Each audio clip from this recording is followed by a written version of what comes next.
Adobe Premiere Pro এর professional video এডিটিংয়ের এই কোর্সটি ফাইনালি আমরা শেষ করতে পেরেছি। তারপরও কিছু কথা বলার থেকে যায়, সেগুলো হচ্ছে যে এটা হচ্ছে আমার প্রথম কোর্স, মানে এর আগে আমি কখনো কোনো কোর্স বানাইনি। রেপ্টোর জন্য এই প্রথম আমি এই কোর্সটি ক্রিয়েট করলাম।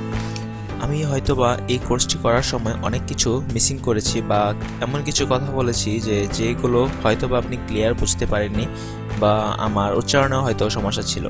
তো এই জিনিসগুলো আপনারা যে কাজটি করবেন, আমার এই প্রত্যেকটি লেকচারের যে ভিডিওটি থাকবে এই ভিডিওর নিচে কমেন্টস করবেন, কমেন্টস করে আমাকে জানাবেন যে আমি কোথায় কোথায় ভুল করেছি।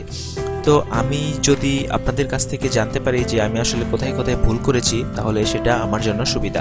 কারণ আমি যদি না জানতে পারি আমার ভুলগুলো, আমি আমার এই কোর্সের মধ্যে কি কি ভুল করেছি এগুলো যদি আমি না জানতে পারি, তাহলে আমি এটি শুধরাতে পারবো না।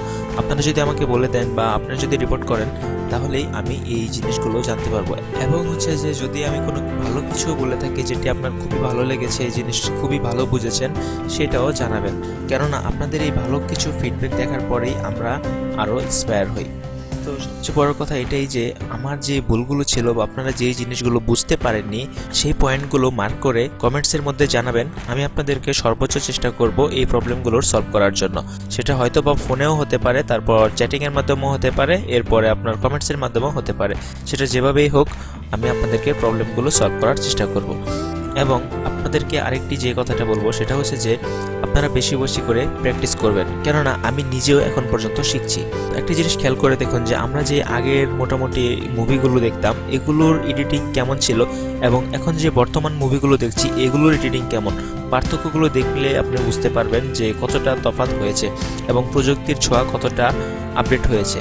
তো এই জন্যই হচ্ছে যে এই ধরনের সফটওয়্যারগুলো দিন দিন আপডেট হচ্ছে, কেননা কাজের যে আপনার কাজের কোয়ান্টিটি বাড়ছে এবং কাজকে আরও সহজ করার জন্য এবং আরও সুন্দর করার জন্য সফটওয়্যারগুলো আপডেট করা হচ্ছে। তো আমাদের শেখার কোনো শেষ নেই।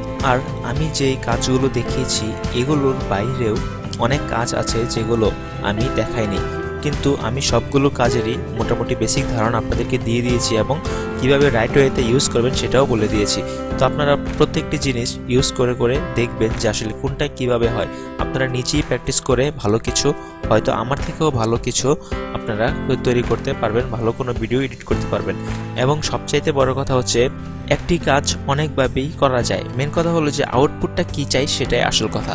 ধরুন আমাকে একটি ক্লায়েন্ট একটি কাজ দিল, এই সেম কাজটা যদি অন্য কাউকে দেওয়া হয় ভিডিও কিন্তু সেম, কিন্তু আমি যেই প্রসেসে কাজ করেছি সে অন্যজন হয়তোবা এভাবে কাজ নাও করতে পারে। তার মানে এটা মনে রাখবেন যে একটি কাজ অনেকভাবেই করার ওয়ে থাকে, কিন্তু সেটা কিভাবে করবেন, কতটুকু সহজে করবেন সেটাই সম্পূর্ণ আপনার উপর ডিপেন্ড করে। আপনি কিভাবে আপনার ক্রিয়েটিভিটি দিয়ে কাজটিকে খুব সহজে করতে পারেন। তো আপনাদের উদ্দেশ্যে লাস্টের এই ভিডিওতে এতটুকুই বলার ছিল এবং আশা করি আপনারা ভালো কিছু করতে পারবেন এবং দয়া করি যেন আপনারা অনেক ভালো ভালো কাজ করেন। ভালো থাকবেন, সুস্থ থাকবেন এবং রেপ্টোর সাথেই থাকবেন। ধন্যবাদ।